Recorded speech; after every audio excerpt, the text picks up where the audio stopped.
एक पुरुष ने इन छंदों का उपयोग यह कहने के लिए किया कि सुसमाचार झूठ है। मत्ती 27:9-10 में कहा गया है, तब नबी यिर्मयाह द्वारा कहा गया जो कहा गया था, और उन्होंने 40 चांदी के टुकड़े लिए मूल्यवान। यिर्मयाह की किताब में यह किस भाग में कहा गया है? अतीत में, जैसे कि प्राचीन वाचा है तानख जो तोरा, नबियों और केतुबिम है, वहीं से तानख शब्द आता है जो उन तीनों के पहले अक्षर को दर्शाता है।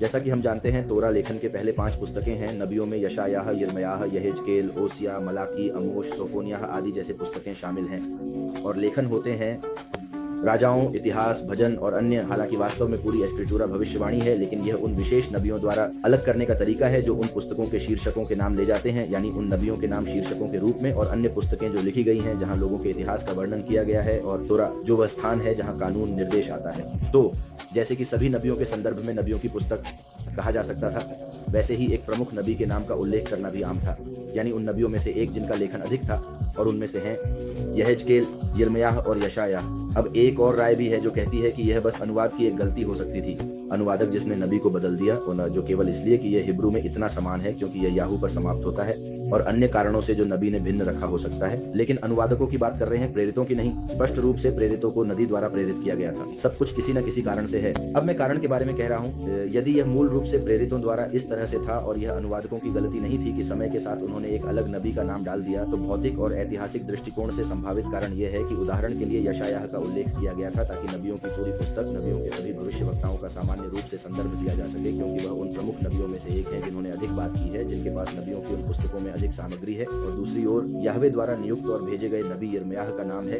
यह नाम और स्वयं भविष्यवाणी, यह नबी अंतिम का प्रतिनिधित्व करता है। वास्तव में यही कारण है कि जब याहोशुआ पूछता है कि लोग उसे कौन कहते हैं, तो कुछ लोग कहते थे कि वह यशायाह है, कुछ कहते थे कि वह याहवे है, और कुछ कहते थे कि वह मोशे या यिर्मयाह या किसी अन्य नबी की तरह नबी है। तो जो एकमात्र व्यक्ति का उल्लेख करते हैं मोशे के अलावा, जो कि व्यवस्था विवरण से स्पष्ट है, नया वाचा में नाम से उल्लेखित एकमात्र व्यक्ति मसीह के संदर्भ में यिर्मयाह है। तो यिर्मयाह के साथ कुछ विशेष है। जैसा कि मैंने कहा, नाम से वह है जिसे याहवे ने नियुक्त किया। याहोशुआ वह है जिसे याहवे ने यहूदा द्वारा बेचे जाने के लिए नियुक्त किया और हमारे पापों के लिए बलिदान किया गया। जैसे कि सामान्यतः उन क्षणों में जहां नए वाचा में यिर्मयाह का नाम आता है, यह भविष्यवाणी है जो अंतिम की आगमन की ओर इशारा करती है, जो जैसा मैंने कहा यिर्मयाह का जीवन स्वयं जो उसे प्रकट किया गया है, अंतिम की प्रकटता से बहुत जुड़ा हुआ है। तो यदि हम उस श्लोक को देखते हैं तो यह यिर्मयाह की पुस्तक में स्पष्ट रूप से नहीं दिखाई देता। यही वह बात है जिसका वह उल्लेख कर रहा है।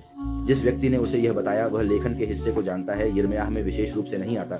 एक बात दिलचस्प और महत्वपूर्ण है, मत्ती की भविष्यवाणी 2 भागों में है, यानी मत्ती सामान्य रूप से बात कर रहे हैं। यही संभावना है कि वह नबियों की पुस्तकों पर सामान्य रूप से बात कर रहे हैं और यिर्मयाह को प्रमुख मान रहे हैं। यह स्वयं में एक भविष्यवाणी है जो 2 नबियों के बीच विभाजित है। 2 नबियों ने कुछ समान कहा। तो मत्ती के संदर्भ में एक भाग एक नबी ने कहा, और इस ही पद में मत्ती के संदर्भ में एक अन्य भाग एक और नबी ने कहा। कहता है, इस प्रकार नबी यिर्मयाह द्वारा कहा गया जो पूरा हुआ, जब उसने कहा, उन्होंने 30 चांदी के टुकड़े लिए जो मूल्यवान का मूल्य है, जैसा कि इस्राएल के पुत्रों द्वारा निर्धारित मूल्य के अनुसार, और उन्हें कुम्हार के खेत के लिए दिया, जैसा कि मुझे प्रभु ने आदेश दिया। तो उदाहरण के लिए यिर्मयाह में हम देखते हैं जब वह कुम्हार के घर जाता है। ठीक है, अगर हम यिर्मयाह के बारे में बात करने जा रहे हैं जो कि वहां विशेष रूप से उल्लेखित है, और यिर्मयाह 18 और यिर्मयाह 19 के साथ कुछ संबंध हैं जब वह कुम्हार के बारे में बात करता है। जकरियाह 11 और 13 में कहा गया है। वास्तव में वह 11 से पढ़ने जा रहा है कि यह मुख्य है, और जैसा कि हम जानते हैं जकरियाह उन नबियों में से एक है जिन्हें कहा जाता है, मुझे लगता है कि इसे बुलाने के लिए यह एक अच्छा शब्द नहीं है, लेकिन इसे छोटे नबियों में से एक कहा जाता है क्योंकि ये पुस्तकें सबसे छोटी हैं। नबियों में जकरियाह सबसे छोटी पुस्तकों में से एक है, इसलिए यह छोटे नबियों में से है। हालांकि इसमें एक बहुत शक्तिशाली रहस्य उद्घाटन है।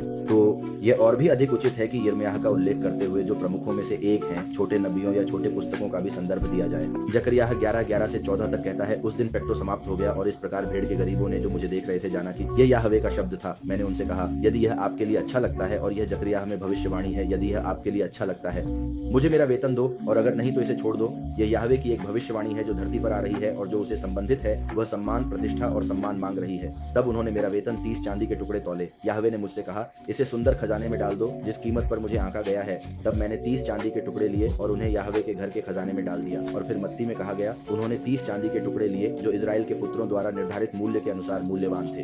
तो उस पहले भाग में जकरियाह के साथ कुम्हार के खेत का दूसरा भाग, जैसा कि मैंने कहा, यिर्मयाह 18 और 19 से जुड़ता है।